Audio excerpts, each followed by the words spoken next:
My name is Katie Fulton, and I am doing my global project on waste, rubbish, recycling, and risk. A look at London's waste epidemic. Rubbish is the English term for trash or garbage, and all over the world, countries are faced with the challenge of waste. What should citizens do with waste? How should it be collected? How can waste be used? How can we keep our towns and our villages and our cities clean? This global issue is not a new one. For at least 1,000 years, or as long as people have been living together in communities, people have been challenged with the issue of waste. In medieval times, for example, waste, human and other, almost always had to be dumped in the streets because there wasn't enough open land to bury it or burn it safely. In most first world parts of the world, we have the human waste figured out, but we're still working on what to do with our trash. Solutions come and go, but problems remain. As our consumption and production of disposable items increases, where can these items be disposed? England is an example of a country faced with this challenge. According to the BBC, over 30 tons of waste coming in the form of litter on the streets alone. That means not in a trash receptacle, but literally picked up off the street. 30 tons of waste a year is collected. I chose the metropolitan city of London, England, to focus my global project on waste because after a recent trip to London, my family and I not only saw the problem of litter and waste, but heard an ugly and truly tragic reason for all of the littering that left us speechless and sad. These are some pictures that we took while we were in London of the litter and the waste that we saw. And the citizens of London and millions of visitors each year are forced to litter on the grounds and in the bushes and on almost every windowsill and seating area because there's so few trash cans, or as England calls them, bins. The reason for so few bins to contain the rubbish? Terrorism. Yes, terrorism. London has been plagued with deadly bombings for decades. And oftentimes these bombs have been left in rubbish bins throughout the city, especially in metal ones, so as not to be detected. Hundreds have been killed and countless more have been injured, often from flying debris, glass, shrapnel, all parts of the internal bomb system. With an increase in bombings in the early 1990s, authorities simply decided to take away the locations where the bombs had been located. While many rubbish bins have made their way back into the city in the last 20 years, the most recent bombings in London have put city government on high alert again. The few rubbish bins you do see are often plastic bags on a hook, so the contents can be seen. So I'm going to tell you about that tragic story that helped me to be motivated enough to do my project on waste. My family, while we were visiting London, had been in the business district one afternoon, and we were really excited to see this area where there were food trucks and food vendors, real London food, we thought, as we approached these vendors, and we each went our different way, getting our style of food. We met back in the middle, all with our stuff wrapped appropriately in cardboard and paper and holding napkins and silverware and drink cans and bottles. And we realized we had plenty of seating and places to enjoy our food, but absolutely zero places where we could dispose of our food packaging and waste. We walked around the enormous area. We looked behind pillars and even next to the food trucks. But there was not one bin in this huge area to be found. And after a few frustrating minutes, we had to ask a businessman who was carrying his own rubbish. Well, I actually took video of the area because in that moment, I knew that this is what I wanted to concentrate on. So you're going to see the area and the food vendors, but also listen for my husband Brian's reaction.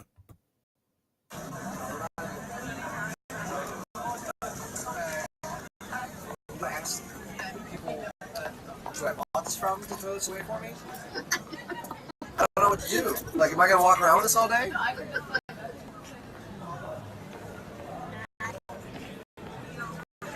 Hey, sir, where are all the trash cans? I asked in my very American accent.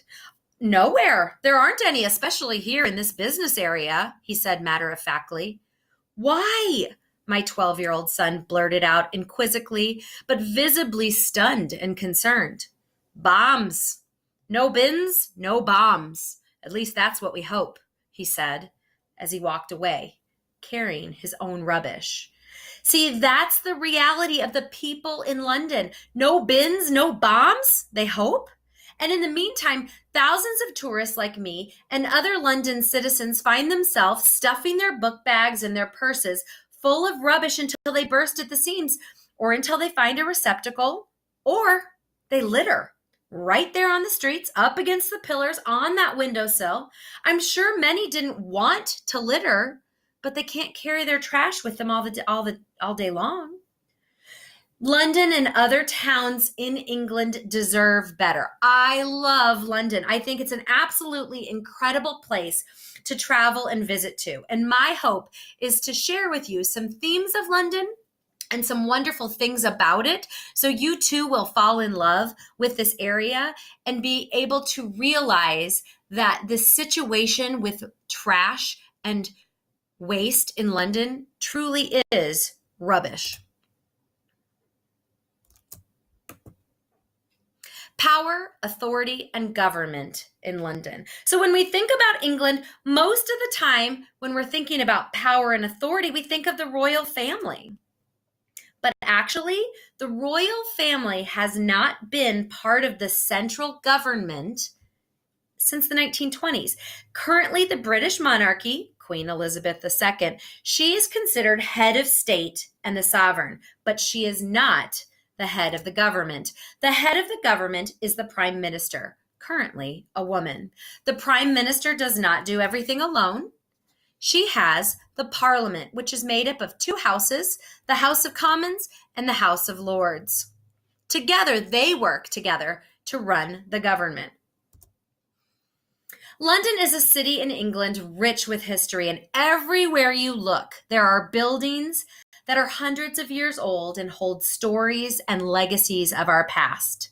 The churches and the windows inside, along with the crypts and the memorials down below, tell the stories of royalty and military and authors and family and people who have lived and died and impacted England.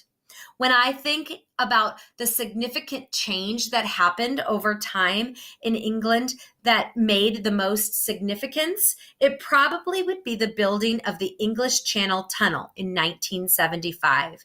This allowed people to travel by train all over Europe and made London the significant or the most important travel hub of Europe.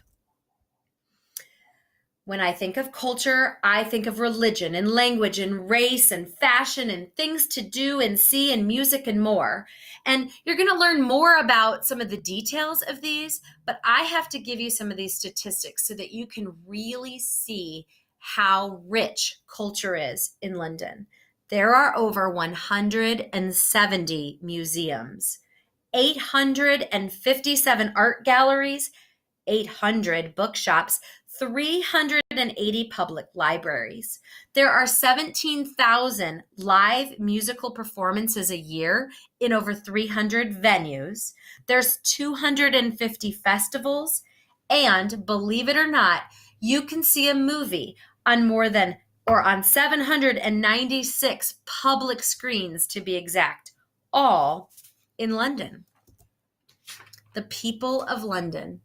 London is home to almost 3 million people, of which 37% are foreign born. So after New York City, London is the second largest immigrant population in the world. There's Christianity, Hinduism, Judaism, Islam, Buddhism. There's 72 billionaires who make London their home, making London the capital of the world for billionaires. And 300 languages are spoken in London, making this an incredibly diverse community of beautiful and wonderful people. London is one of the most technologically advanced cities in the world.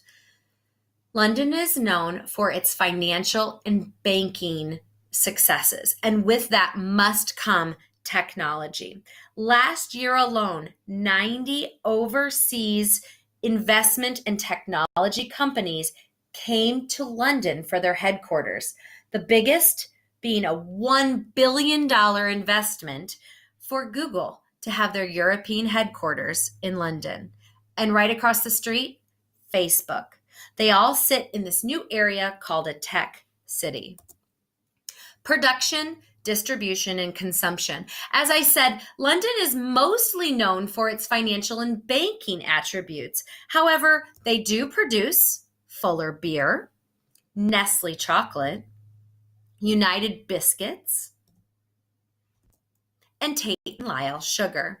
These are things they produce, distribute, and consume in London. Food. Well, with 300 languages spoken in London, you've got to know that that is going to affect the food culture in London as well. You can walk down any city street and get sashimi or tacos, pizza, Korean noodles, all in the same block. You could buy gobs of baguette bread or eat pasta by the plate load or have McDonald's. But when I think of true London food, I think of a British breakfast with sausage, eggs, beans, mushrooms, and tomato. There's fish and chips. There's pie and mash. And of course, to drink, you have to have tea. Now, if you go to London, you need to be aware of some language, some differences with slang, because in London, chips are fries and crisps are chips. If you see this phrase, mind the gap, or hear it, that is the actual gap between the subway platform and the subway. It's actually a pretty big gap, and every time the doors of the subway open, they say over the intercom, mind the gap. You'll see this on the city streets a lot. As we think in America, the people in Britain drive on the wrong side of the road. So instead of looking left and looking right like we do in America, it's imperative that you look right and then you look left, and they give you quite a few reminders. And if you need to use the toilet, you should ask for a bog. Music. So many musicians and musical groups have come out of London. When we think of London and we think of music, we think of Coldplay, the Rolling Stones, Adele, Queen, George Michael, David Bowie, Pink Floyd, and Led Zeppelin, Amy Winehouse. And if you go just a little outside of London and think about that London proper area, you get even more great musicians. Elton John, Ed Sheeran, and of course, the Beatles. There are so many places to visit that you can go to and fall in love with. There's the Tower of London. The Tower of London is the location of Her Majesty's Royal Palace. It's a fortress, and it's the location of the crown jewels. The Tower Bridge is a famous bridge with incredible architecture. There's wonderful views from the top, including a glass-bottomed bridge, so you can look onto the city and streets below you. I did not have the courage to go along the glass-bottom bridge, but my children and husband did. Westminster Abbey is a very famous church. That's where the royals are coronated. That's where there's weddings. And you know what? There's even the location of some famous burials, including the scientists Charles Darwin, Sir Isaac Newton, and even Stephen Hawking. The Churchill War Rooms is a bunker and museum that is located underground and contains all of the information and achievements of Winston Churchill. The London Eye is a Ferris wheel. From here in these pictures, it looks pretty normal. However, each of those pods is humongous. You can put a full-size car onto the pod, or it can hold up to 25 people. The Ferris wheel never stops moving, so you get on and get off while it is rotating. It does have really incredible views of the city.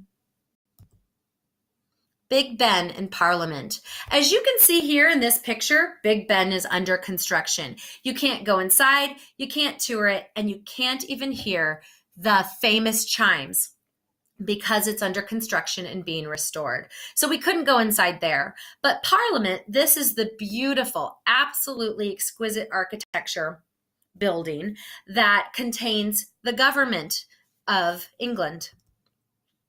St. Paul's Cathedral can be seen from all over London, and you can notice it by its dome when you're looking at the skyline.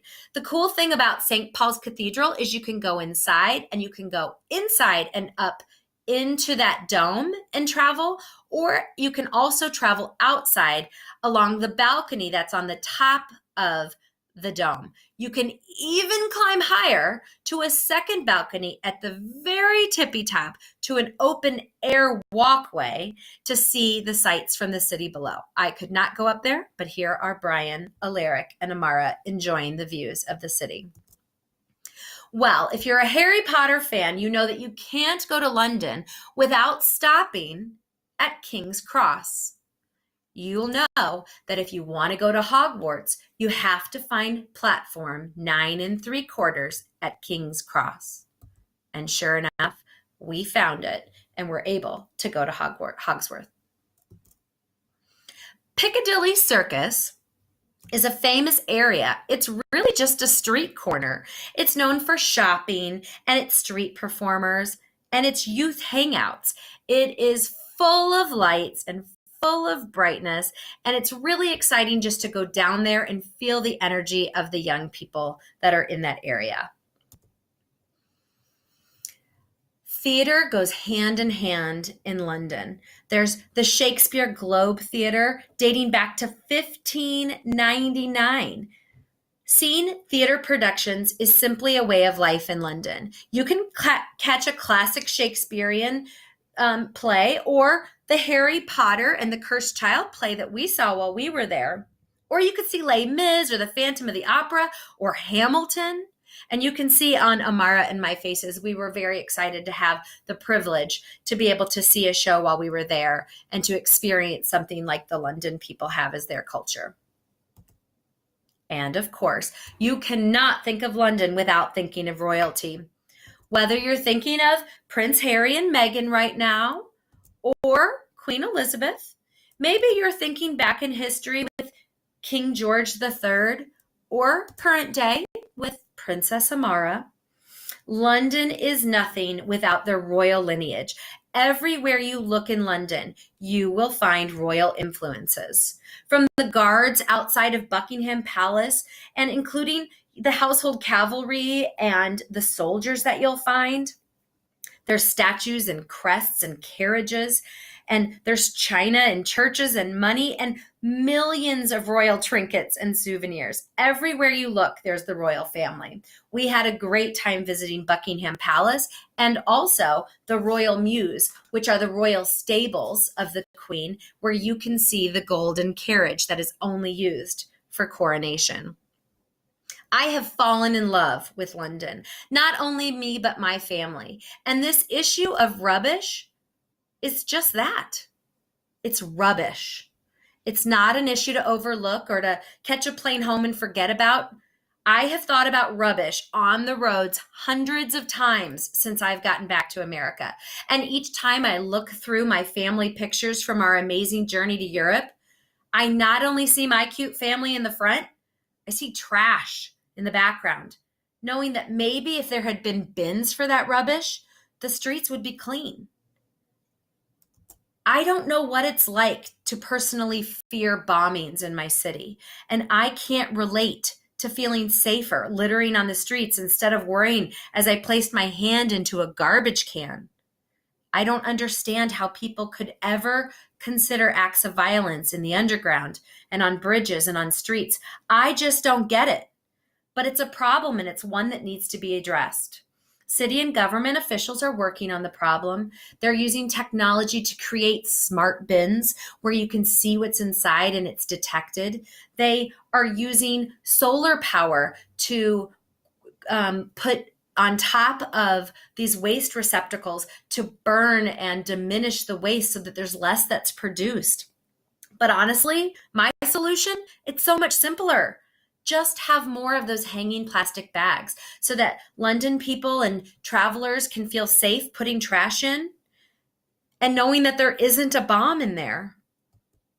Because if London or other towns like it would put things like this out on the light bulbs and in public areas, maybe we'd have a fighting chance at this rubbish. It's worth a shot, right? The London people deserve to try because London isn't rubbish.